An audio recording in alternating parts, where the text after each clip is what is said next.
ayonu we gbe ya oyoyo metire mi kudo le ehwerun mi koro ta tagbe ben li asun ko mi le din ton sin azan ko atonu kun atongo gbe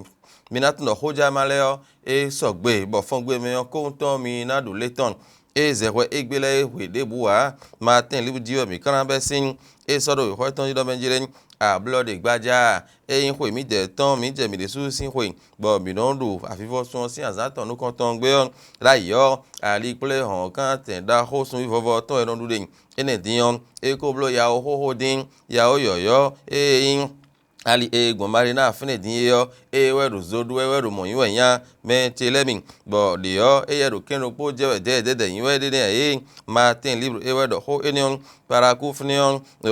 ten in akhi gema to ho do funion san de dion dans les lemen sana akhi ho de na no fune amen ye me na no ido hun teme le yo ye na no zan fine din martin libre wedo ho mon cotton we attend li mentilemi bo rosine viera so glon no eneon egosi mi me fin we attend gudo chuo no yon no watan e pora yoji dan bo gbonvo bo yan nu de do fode bo ina on na linde su titengbe martin libre e we do ho eneon martin liu dopo e modo menjele ye ko ido e no yoro le nunu do a plus beden dion minat ndole tinjan yin bo khode ko do remin do ti ko pascal ko yon zangbe din e jawe yo e jiwa e de menjele min martin libre e wa e mo move africa beden o no walaton da sadi gbon to me e sorotin beyin manfo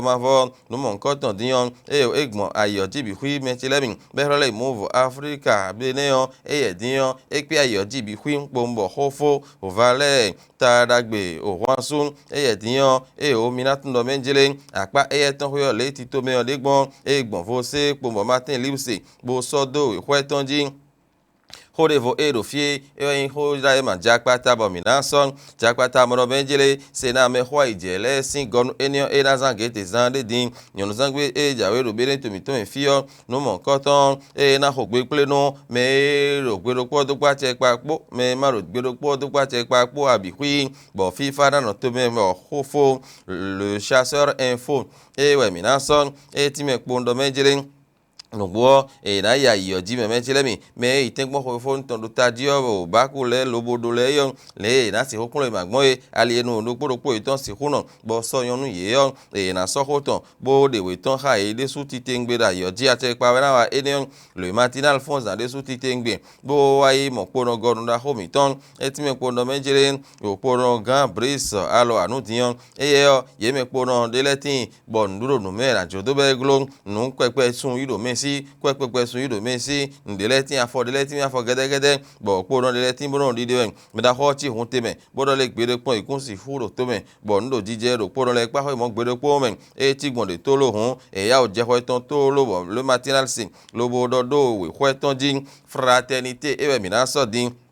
etime pondo menjire nugbo emi do nu so mona ro ko gbe ko mi ton ro to mi ton fi eyan blood gbaja mi je mi de susin koyo mi na tun do menjire nu mo nkan ton dion alidele yo mi ko tun me mi so den eja pe mo hun dugbe yo alidele tin bo edon sun dele tin bo no jan pepe sin gade meje gade me ro finen e ka ro mo chuo no hun alide foi le bo mi no ro gbingbon din yo pe lo tu wale mi no gbon we bo mi ko tun le yo koyo ko do no le hun to hun fraternité e do ho enion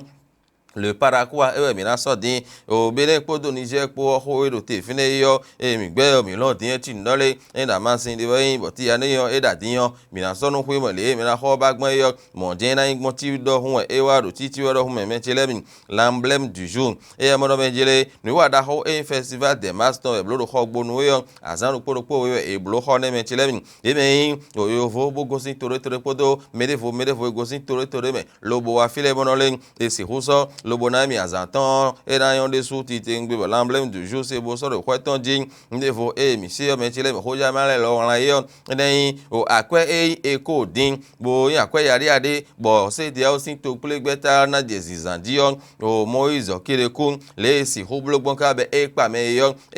so lobo yin di docteur bo first info se de nou ton bo so de kweton jin la boussole remeton we minaso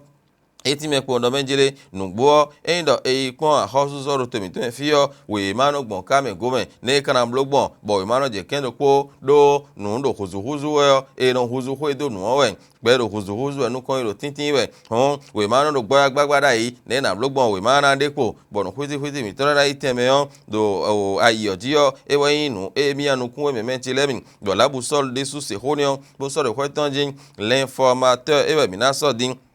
eti me kpondo menjele nugbo mi do khwe pe kholo mi tona duwe lo ti to me de kon le nu ya de nu yo chon be so khwe bo mi na mo pon bo khwe ran vivi le yo informateur tun le mi no ho de le bi khwe mi ho ja ma gbondon mi na do mo jeme Martin libre ho me ton yo diwe mi na le vo le ko an eti me do nugbo khwe mo nko ton o alegbon kan ten da o sun vo ton we mi no du de dai a mo diyan ko do ho din to ho abi so ra te me diyan men o fi da ho gbolo marina ton yo we ro zoduwe we ro mo yin din me ti levin de ko ro ku kendo po je den o Martin libre mo do le khwe aton gudo rosine fiera so glo no ene go sin mi me fi ka ro mo chuo po susu je khayo bi hui ho ni we do nu alo ton pon de uton po da yo ji dan